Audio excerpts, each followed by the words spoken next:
It's a good idea to just add a little bit of this is hydraulic tool oil, just a little bit in there so that all the parts are lubricated. Inch long over here, push in here, hold them down, and then slide in the cover, and the thing clicks into position. It operates on compressed air, so I found it comforting to wear a face shield and also some ear defenders. You never really know what's going to happen if you hit something and fly. You don't want one of the things going in your eye or anywhere else. Make sure that the things are fully down, just a gentle tap like that, and then the air nail goes in here.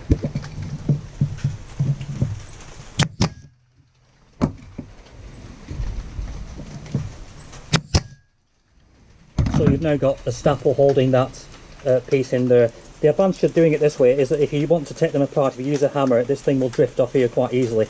If you put them in the side here, they're very much more difficult to get apart. Usually the staples don't always go down, so I normally just go over the top with a mechanical hammer just to seat them completely. So just use a proper steel hammer to seat them down. No excessive force, just enough to make them flush with the top. And that's basically the top part completed. The frame has a piece of wood here which is not completely machined through. It's almost machined through but not completely. So if you run along with a knife, or you can just break them off with a paint scraper or similar, then this piece here comes off. There's sometimes a bit of a burr, or I suppose the burr is not the right word because of wood, a bit of wood left on. So just break that off with your fingers and whatnot. And that then provides a seat, and we'll just proceed to the next part. Part of the job is to put in the bottom, or the way I do it is I normally put these bottom ones in here. They're again a friction fit, just push them in like that.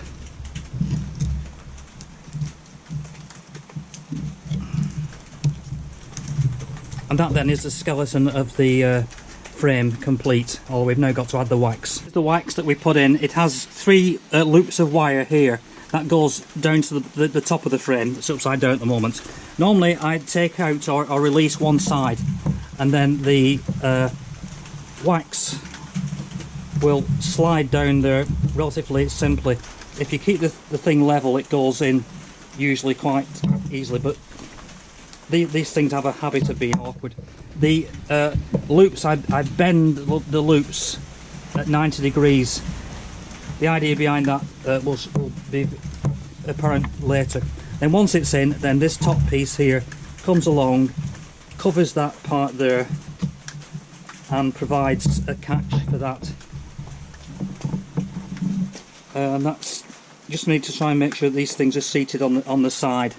And that then is the installation of the wax, but it's not yet secured. The securing is done with very small nails here, so I changed from the big staples into these small brad nails. They're I don't know, about 12 about half an inch or 12 millimeters, something like that. Then that clips in position like that. No, I always disconnect the compressor pressure while I'm doing that, just in case anything goes wrong. It's safer. The piece of wood we cut out originally, put that back in there,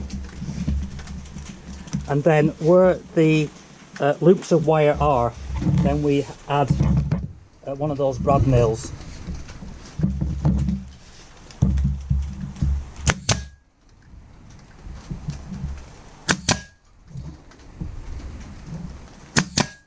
So we've now got 3 brad nails in there, so that's holding the wax in position. And then these bottom pieces here, we hold them with another set of brad nails.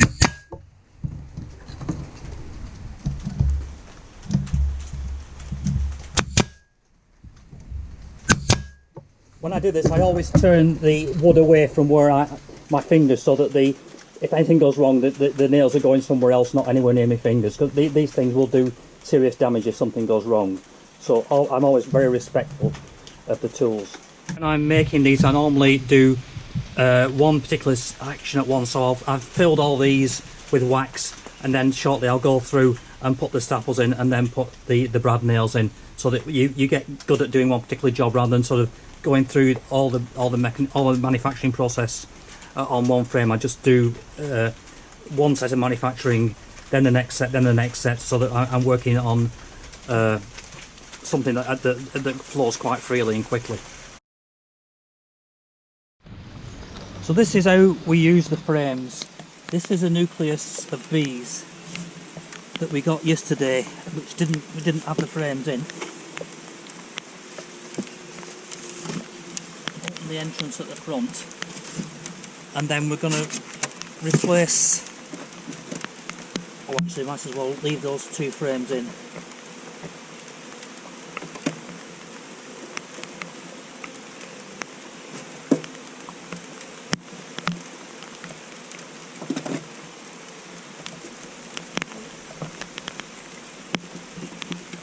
Just let the frame go down under its own weight, and then in the feeding area here, that's some pollen, and then this is sugar block.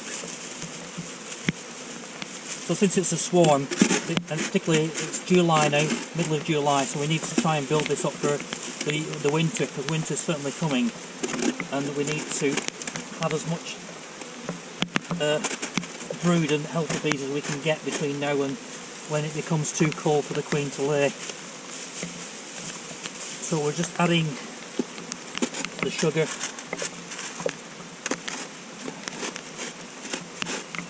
into here, and then the bees have now got a new home with mostly new frames.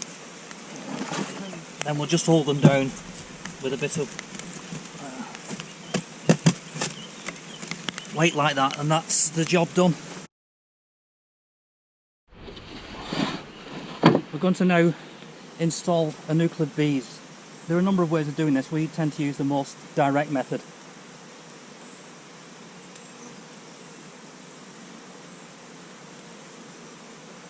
So it's quite a small swarm, this, inside the skep.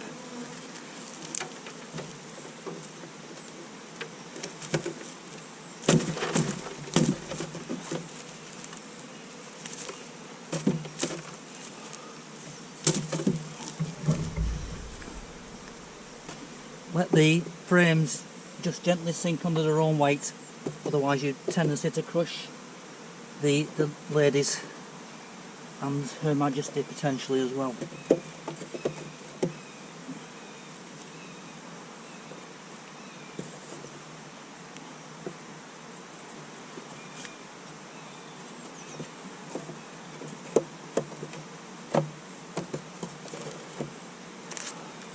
And then again, going to add pollen in to the feeder so that they've got some source of protein and also some sugar.